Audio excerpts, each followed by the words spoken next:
నమస్కారం. సుఖీబావుకు స్వాగతం. కుక్క మనకు విశ్వాసమైన జంతువే కావచ్చు, కానీ పొరపాటునో ప్రమాదవశాత్తుగానో దాని కాటుకు గురైతే మాత్రం అది రేబిస్ వ్యాధి రూపంలో మన పాలిట మృత్యుపాశంగా మారుతుంది. కుక్క కాట్లకు గురై ప్రతి ఏటా ఎన్నో వేల మంది రేబిస్ రక్కసికి చిక్కుతున్నారు.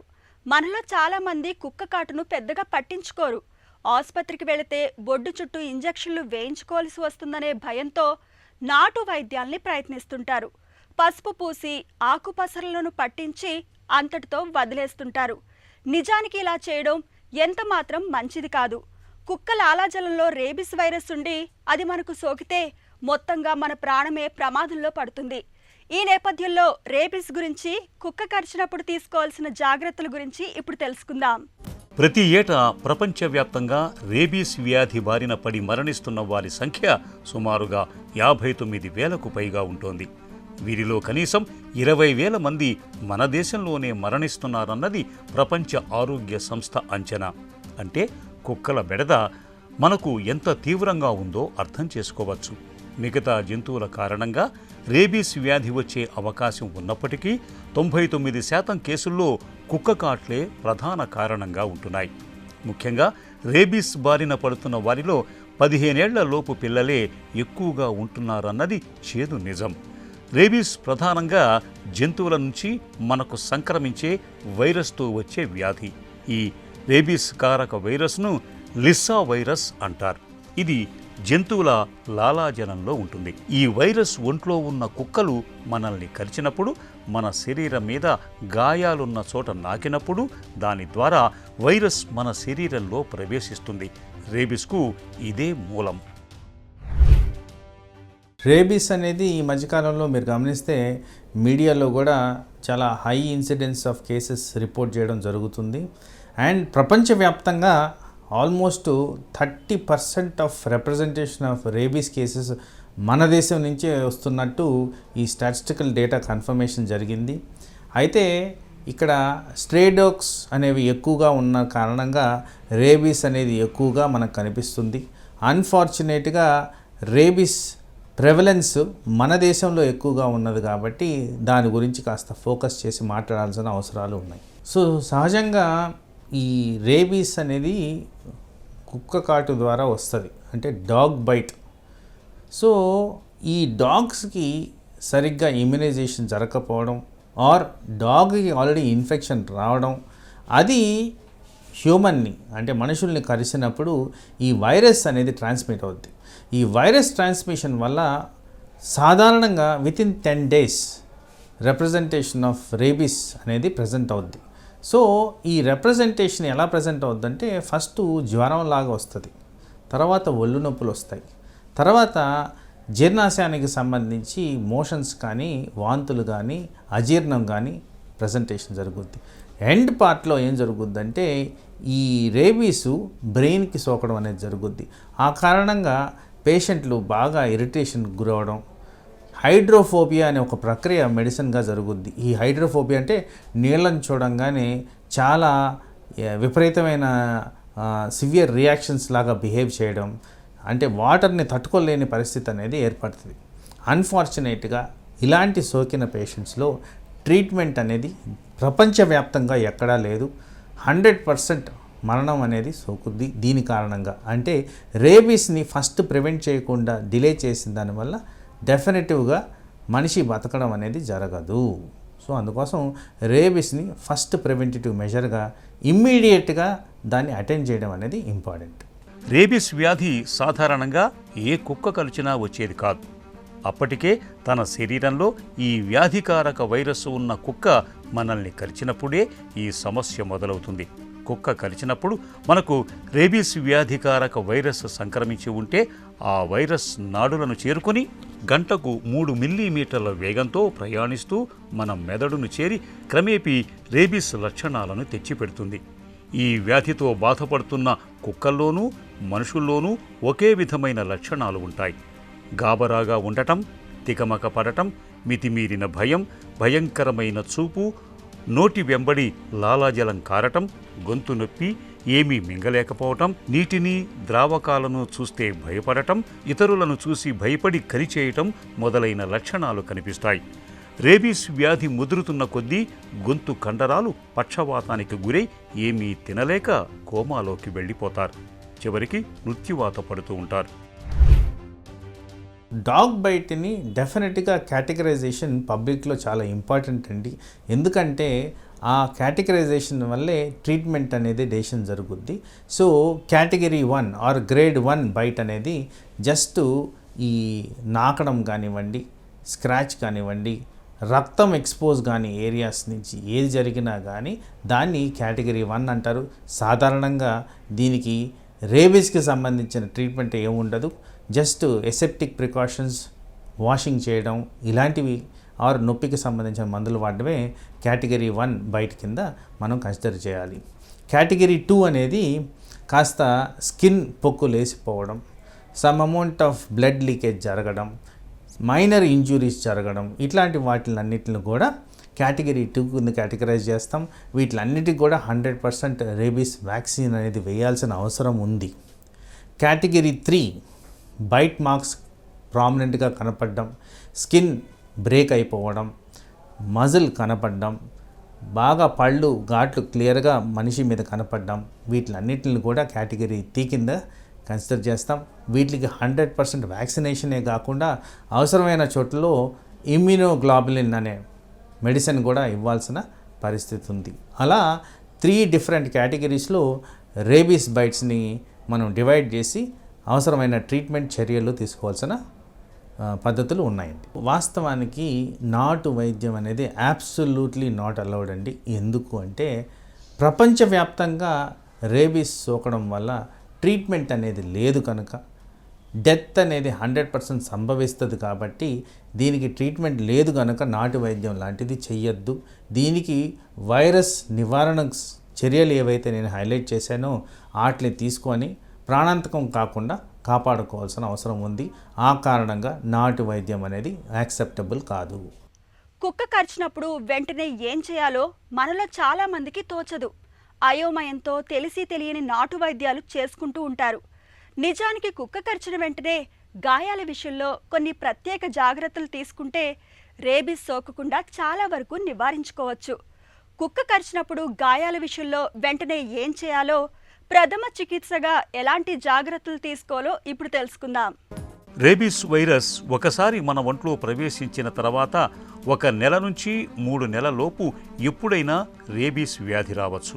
కాబట్టి కుక్క కరిచిన వెంటనే ఎంత త్వరగా వీలైతే అంత త్వరగా చికిత్స తీసుకోవాలి. కుక్కకు ఆహారం పెట్టేటప్పుడు, ఇతరత్రా సమయాల్లోనూ మన చేతికి కేవలం కుక్క కూరలు తగలటం లేదా పుండ్లు, పగుళ్ళ వంటివి లేని మన చర్మం మీద కుక్క నాకటం వంటివి జరిగితే దాని గురించి పెద్దగా ఆందోళన అవసరం లేదు. ఆ ప్రాంతాన్ని శుభ్రం చేసుకుంటే సరిపోతుంది. రక్తస్రావం లేకుండా కేవలం పైపైన గీరుకుపోవటం, పై చర్మం తోలు లేచిపోవటం వంటివి జరిగితే దీనికి వెంటనే పద్ధతి ప్రకారం పుండును శుభ్రం చేయాలి. యాంటీ రేబీస్ టీకాలు తీసుకోవాలి.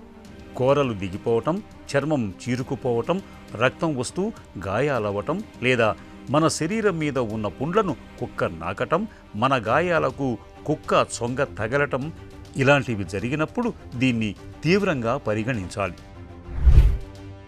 ఫస్ట్ అండ్ ఫార్మోస్ట్ మనం చేయాల్సింది ఏంటంటే ఇక్కడ ఐడెంటిఫికేషన్ ఆఫ్ స్ట్రే డాగా, డొమెస్టికేటెడ్ డాగ్ అంటే ఇంట్లో ఉన్న కుక్కన. ఎందుకంటే ఆ కుక్కను అబ్జర్వ్ చేయడం అనేది చాలా ఇంపార్టెంట్. ఈ మధ్యకాలంలోనే మనం మీడియాలో గమనించాం, ఒక తండ్రి కొడుకులు ఇద్దరూ చనిపోయారు కుక్కకాటు. ఆ కుక్కకాటు కూడా వాళ్ళ ఇంట్లో ఉన్న కుక్కకాటు గురయ్యాయి. సో ఫస్ట్ అండ్ ఫార్మోస్ట్ డాగ్ని ఐడెంటిఫై చేయడం అనేది ఇంపార్టెంట్. ఐడెంటిఫికేషన్ అనేది చాలా ఇంపార్టెంట్. డాగ్ చనిపోతే అది డెఫినెట్గా రేబీస్ కింద కేటగరైజ్ చేయాలి కాబట్టి అది డెడ్లీ కాంబినేషన్ కాబట్టి ఫస్ట్ దాన్ని గమనించుకోవాలి. రెండో పాయింట్, వెంటనే వాష్ చేయడం, ఫ్రీ ఫ్లోయింగ్ వాటర్తో ఆ సైట్ని క్లీన్ చేసుకోవడం అనేది ఇంపార్టెంట్. థర్డ్ పాయింట్ ఏంటంటే ఇమ్మీడియట్ వ్యాక్సినేషన్ అనేది జరగాలి. ఆ రేబీస్ ప్రోటోకాల్ ప్రకారం వ్యాక్సినేషన్, ఆ 5 ఇంజెక్షన్లు ప్రాపర్గా తీసుకోవడం అండ్ సిస్టమేటిక్గా తీసుకోవడం. ఎందుకంటే ఈ హైలైట్ చేసిన కేసులో తండ్రి కొడుకులు ఇద్దరూ వ్యాక్సిన్ వేసుకున్నారు కానీ ఫస్ట్ షాట్, సెకండ్ షాట్ వేసుకోలేదు. ఆ కారణంగా వాళ్ళకి మరణం సంభవించింది. అందుకోసం కంపల్సరీ రెగ్యులేటరీ ఫ్యాషన్లో, రికమెండెడ్ ఫ్యాషన్లో వ్యాక్సినేషన్ షెడ్యూల్ ప్రకారం వేసుకోవడం అనేది ఇంపార్టెంట్.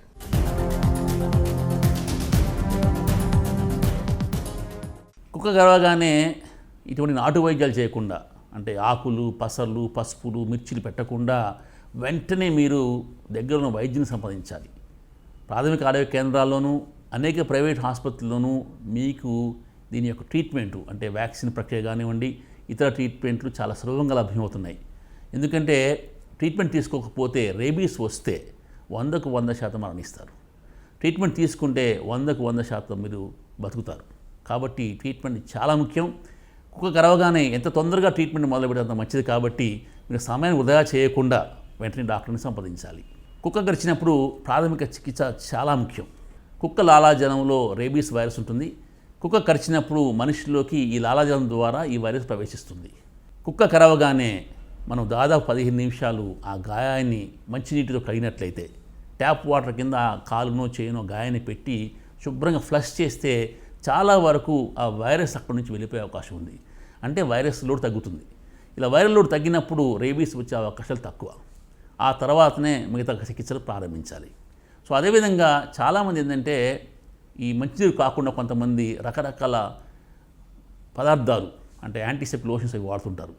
ముందు నీటితో కడిగిన తర్వాతనే మిగతా మందులు వాడాలి. సో అది వాడకముందు ఏ పదార్థాలు వాడినా సరే చర్మం దెబ్బతిని వైరస్ ఇంకా తొందరగా, అంటే గాయంలో ఇంకా గాయం ఎక్కువైపోయి తొందరగా ఈ వైరస్ శరీరంలోకి ప్రవేశించే అవకాశం ఉంది. కాబట్టి మిగతా పనులు ఏమి చేయకుండా వెంటనే వైద్యుని సంప్రదించాలి.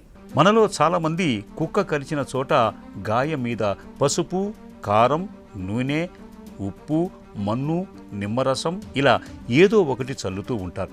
కానీ ఇలా చేయకూడదు. కాల్చటం, యాసిడ్ పోయటం వంటివి తప్పే. వీటి వల్ల లాభం కంటే నష్టమే ఎక్కువ. కుక్క కరిచినప్పుడు లేదా గీరినప్పుడు గాయం ద్వారానే రేబీస్ వైరస్ శరీరంలోకి ప్రవేశిస్తుంది. కాబట్టి అక్కడి నుంచి కుక్కకు సంబంధించిన లాలాజలం ఆ చొంగ తాలూకు అంతా పోయేలా శుభ్రంగా కడగటం ముఖ్యం. కనీసం 10 నుంచి 15 నిమిషాల పాటు ధారగా పడుతున్న స్వచ్ఛమైన నీటిలో సబ్బుతో కడగాలి. గాయాన్ని నేరుగా మన చేతులతో ముట్టుకోకూడదు. చేతులకు గ్లౌజులు వేసుకుంటే మేలు. గాయాన్ని పొడిగా తుడిచి బిటాడిన్, డెటాల్, శావలాన్ వంటి యాంటీసెప్టిక్ లోషన్లు రాసి వదిలేయాలి. గాయం పెద్దగా ఉన్నా సాధ్యమైనంత వరకు కుట్లు వేయకూడదు. తప్పనిసరిగా వేయాల్సి వస్తే వదులుగా వేయాలి. తర్వాత ధనుర్వాతం రాకుండా టీటీ ఇంజెక్షన్, గాయం మానటానికి యాంటీబయాటిక్స్ వంటివి తీసుకోవాలి. చాలా జబ్బుల్లో మనం జబ్బు రాకుండా ముందే వ్యాక్సిన్ తీసుకుంటాం. కుక్క కాటు విషయంలో మాత్రం మనం వైరస్ శరీరంలో ప్రవేశించిన తర్వాత కూడా వ్యాక్సిన్ ఇచ్చి ఈ వ్యాధిని నిరోధించవచ్చు. ఇది ఒక అడ్వాంటేజ్. కాబట్టి మనం ఈ అడ్వాంటేజ్ని ఉపయోగించుకోవాలంటే కుక్క కరవగానే సరి అయిన వైద్య చికిత్స తీసుకోవాలి. ముందు ప్రాథమిక చికిత్స, అంటే గాయాన్ని శుభ్రంగా కడుగుతారు. ఆ తర్వాత గాయం బాగా ఎక్కువ ఉంటే చాలామంది గాయాన్ని వెంటనే కుట్లేస్తుంటారు. అది వేయకూడదు. గాయం ఎంత పెద్దగున్నా సరే కుట్లు వేయకూడదు. కుట్లు వేసినప్పుడు ఈ వైరస్ ఇంకా తొందరగా శరీరంలో ప్రవేశిస్తుంది. కుట్లు వేయకుండా ఆ గాయాన్ని వెంటనే దగ్గరికి ఒక యాంటీసెప్టిక్ డ్రెస్సింగ్ డాక్టర్లు చేస్తూ ఉంటారు. అవసరమైతే 3-4 రోజుల తర్వాతనే లూజు కుట్లేస్తుంటారు. ఈ రేబీస్ రాకుండా ఉండే వైద్య చికిత్సలో అత్యంత ప్రధానమైనది వ్యాక్సినేషన్. ఈ వ్యాక్సిన్ 2 రకాలు ఉంటాయి. యాక్టివ్ ఇమ్యునైజేషను, అదేవిధంగా ప్యాసివ్ ఇమ్యునైజేషన్. యాక్టివ్ అంటే మనం వ్యాక్సిన్ ఇచ్చినప్పుడు కొన్ని రోజుల తర్వాత మన శరీరంలో యాంటీబాడీస్ తయారై ఆ వైరస్ని సమర్థవంతంగా ఎదుర్కొంటాయి. ప్యాసివ్ ఇమ్యునైజేషన్ అంటే అప్పటికప్పుడే ఇమ్యునోగ్లోబులిన్స్ ఆ వైరస్ని నివారిస్తుంటాయి లేదా ఆ వైరస్ని అంతం చేస్తుంటాయి. సో డాగ్ బైట్లో కేటగిరీ 3లో తప్పకుండా మనం 2 చికిత్సలు, అంటే యాక్టివ్ ఇమ్యునైజేషన్ అంటే టీకాలు, ప్యాసివ్ ఇమ్యునైజేషన్ అంటే ఇమ్యునోగ్లోబులిన్స్ ఇవ్వాలి. యాక్టివ్ ఇమ్యునైజేషన్లో మనం వ్యాక్సిన్లు సాధారణంగా ప్రైవేట్ ఆసుపత్రులు 5 ఇంజక్షన్లు ఇస్తుంటారు. అంటే కుక్క కరిచిన రోజు లేదా ఇంత తొందరగా డాక్టర్ పోతే అంత ఒక్కోసారి కొంత గ్రామ ప్రజలు 2nd డే 3rd డే మన దగ్గరకు వస్తుంటారు. దాన్ని మనం 0 డే కింద పరిగణించాలి. ఆ రోజు ఇంజక్షన్ వేయాలి. ఆ తర్వాత 3rd డే, 3వ రోజు, 7వ రోజు, 14, 21, 28 రోజు, అంటే 5 ఇంజక్షన్లు ఇస్తాం. అయితే ఈ మధ్యకాలంలో కొన్ని పరిశోధనలో 4 ఇంజక్షన్లు సరిపోతాయని చెప్తున్నారు. సో అప్పుడు 21వ రోజు ఇంజక్షన్ని స్కిప్ చేస్తున్నారు. అదేవిధంగా కొన్ని దేశాల్లో, ముఖ్య మన దేశంలో కొన్ని రాష్ట్రాల్లో ఈ వ్యాక్సిన్ కొరత ఉన్నప్పుడు ఇంట్రాడెర్మల్ ఇంజక్షన్ ఇస్తున్నారు. అంటే ఇంట్రామస్కులర్లో దాదాపు 1 cc ఇంజక్షన్ ఇస్తారు. అది ఒక ఇంట్రాడెర్మల్లో 0.1 ml ఇంజక్షన్, అంటే చర్మంలోకే ఈ వ్యాక్సిన్ ఇస్తున్నారు. ఇది కూడా సమర్థవంతంగా పనిచేస్తుంది. అయితే ఈ డోసు కొంచెం తేడాగా ఉంటాయి, కొంచెం వేరేగా ఉంటాయి. ఎందుకంటే 0.1 ml 2 చోట్ల ఇస్తారు. 0.1 ml స్కిన్లోకి అంటే చర్మంలోకి ఈ 2 సార్లు ఇస్తారు, 2 డోసులు తడవకి. ఆ విధంగా 4 సార్లు ఇస్తారు. సో అంటే కుక్క కరిచిన రోజు 0 రోజు, 7, 14, 28 అలా 4 సార్లు ఇంజెక్షన్ 2 డోస్ ఇస్తారు. కాబట్టి ఇది కూడా బాగా సమర్థవంతంగా పనిచేస్తుంది. ముఖ్యంగా హిమాచల్ ప్రదేశ్లో ఇది చాలా సమర్థవంతంగా ఇచ్చారు. ఇప్పుడు దాదాపు అక్కడ మనకి రేబీస్ లేదు. అది అనేక దేశాల్లో, అనేక రాష్ట్రాల్లో, మన దేశంలో కూడా ఇంట్రాడర్మల్ వ్యాక్సిన్ ఇస్తున్నాం. అయితే కేటగిరీ 3లో, ఒక్కొక్కసారి కేటగిరీ 2లో కూడా ఇమ్యునోగ్లోబులిన్స్ ఇస్తుంటాము. ఇమ్యునోగ్లోబులిన్స్ 2 రకాలు ఉంటాయి. హ్యూమన్ రేబీస్ ఇమ్యునోగ్లోబులిన్ అని, ఈక్విన్ రేబీస్ ఇమ్యునోగ్లోబులిన్ అని. ఈక్వైన్ అంటే గుర్రం సిరంతో తయారు చేసిన వ్యాక్సిన్. ఇది అనేక ప్రభుత్వ ఆసుపత్రుల్లో చాలా చౌకగా సులభంగా లభ్యమవుతుంది, ఫ్రీగా. అదేవిధంగా హ్యూమన్ రేబీస్ ఇమ్యునోగ్లోబులిన్ కూడా మన రాష్ట్రంలో గవర్నమెంట్ హాస్పిటల్ లభ్యమవుతుంది. అయితే ఈ dose 40 units per KG body weight, అంటే ఈక్వైన్ అయితే 40 యూనిట్స్, హ్యూమన్ అయితే 20 యూనిట్స్ పర్ కేజీ బాడీ ఇస్తుంటాం. సాధారణంగా ఇమ్యునోగ్లోబులిన్ మన కుక్క కరిచిన చోట ఆ గాయం చుట్టూ మనం ఇన్ఫిల్ట్రేట్ ఇంజెక్షన్ ద్వారా ఇస్తుంటాం. ఏదైనా కొంత సీరం ఇంకా కొంత ఇమ్యునోగ్లోబులిన్ మిగిలిపోతే ఆ గాయానికి దూరంగా ఇతర భాగంలో, అంటే మన శరీరం ఇతర భాగం ఆపోజిట్ సైడు ఇంజెక్షన్ రూపంలో ఇస్తుంటాం అన్నమాట. ఇలా చేయటం వల్ల మనం వైరస్ని అప్పటికప్పుడే ఆపొచ్చు. అదే వారం 10 రోజుల తర్వాత మనం ఇచ్చిన ఇమ్యునేషన్ వల్ల యాంటీబయాటిక్స్ అవుతాయి, అప్పుడు కూడా వైరస్ యొక్క ప్రభావం తగ్గిపోతుంది. ఆ విధంగా మనం ఈ ప్రాణాంతక వ్యాధిని నివారించవచ్చు. అయితే ఒక్కసారి మనం ఇంజెక్షన్ స్టార్ట్ చేసిన తర్వాత కూడా కొంతమందికి ఏమవుద్దంటే, ఈ కుక్కని మనం అబ్జర్వ్ చేస్తుంటాం, ఆ డాగ్ హెల్దీగా ఉంటాయి. ఏ ర్యాబీస్ డాగ్ అయినా 10 డేస్లో చనిపోతుంది. ఒక రేబీస్ డాగ్ 10 డేస్ తర్వాత కూడా బతికుంటే మన వ్యాక్సిన్ ప్రక్రియని నిరభ్యంతరంగా ఆపివేయవచ్చు. అలా ఆపడంలో ప్రమాదం ఏం లేదు. ఇచ్చిన వ్యాక్సిన్ ఫ్యూచర్లో కూడా పనిచేసే అవకాశం ఉంది, అప్పటివరకు ఇచ్చిన వ్యాక్సిన్. ఒకప్పుడు కుక్క కరిస్తే బొడ్డు చుట్టూ ఇంజెక్షన్లు వేయించుకోవాల్సి వచ్చేది. కానీ ఇప్పుడు ఆ పరిస్థితి లేదు. సురక్షితమైన టీకాల్ని ఇప్పుడు వాడుతున్నారు. వీటిని బొడ్డు చుట్టూ వేయించుకోవాల్సిన పని లేదు. నిర్లక్ష్యం చేస్తే ప్రాణాంతకంగా పరిణమించే రేబిస్ వ్యాధి గురించిన మరిన్ని వివరాలను ఇప్పుడు తెలుసుకుందాం. కుక్క కరిచినప్పుడు కూరలు దిగిపోవటం, చర్మం చీరుకుపోవటం, రక్తం వస్తూ గాయాలవ్వటం, లేదా మన శరీరం మీద ఉన్న పుండ్లను కుక్క నాకటం, మన గాయాలకు కుక్క చొంగ తగలటం, ఇలాంటివి జరిగినప్పుడు దీన్ని తీవ్రంగా పరిగణించాలి. ఇలాంటప్పుడు గాయాల్ని పద్ధతి ప్రకారం శుభ్రం చేయాలి. వెంటనే రేబిస్ ఇమ్యునోగ్లోబులిన్లనే ప్రత్యేక టీకాలు ఇవ్వాలి. యాంటీ రేబిస్ టీకాల్ని పూర్తి డోసులు తీసుకోవాలి. ఈ 3 చర్యలు చాలా ముఖ్యం. కుక్క కాటు గాయం తీవ్రంగా ఉన్నప్పుడు ఇమ్యునోగ్లోబులిన్ ఇంజెక్షన్లను తప్పనిసరిగా ఇవ్వాలి. రేబిస్ రాకుండా తక్షణం అడ్డుపడే కీలకమైన రెడీమేడ్ యాంటీబాడీలివి. వీటి వల్ల తక్షణం మన శరీరానికి రక్షణగా రెడీమేడ్ యాంటీబాడీలు లభిస్తాయి. ఇక దీర్ఘకాలంలో మన శరీరమే యాంటీబాడీలు తయారు చేసుకునేలా చూసేందుకు వెంటనే యాంటీ ర్యాబిస్ టీకాలు కూడా మొదలు పెట్టాల్సి ఉంటుంది. ఇమ్యునోగ్లోబిన్లను మనిషి బరువును బట్టి ఎంత మోతాదులో ఇవ్వాలన్నది డాక్టర్లు నిర్ణయిస్తారు. సాధారణంగా కుక్క కాటుకి నేను చెప్పిన విధంగా వ్యాక్సినేషన్ అనేది షెడ్యూల్ వేసుకోవాలి. దాంట్లో వివిధ రకాలు ఉన్నాయండి. దాంట్లో already exposed or already vaccinated వాళ్ళకి తక్కువ నెంబర్ ఆఫ్ వ్యాక్సిన్స్ చేస్తాము.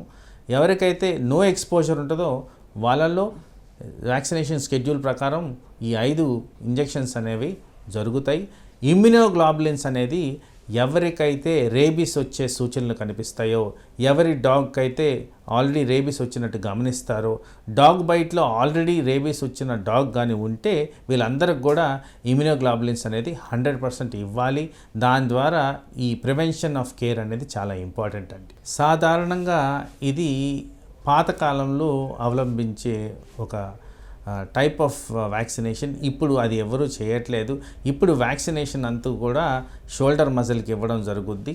ఆ విధంగా ఈ షెడ్యూల్ ప్రకారం 5 డోసెస్ అనేది వ్యాక్సినేషన్ జరగడం నార్మల్. ఈ బొడ్డు చుట్టూ వేయడం అనేది పాతకాలము, ఇప్పుడు చేయట్లేదు.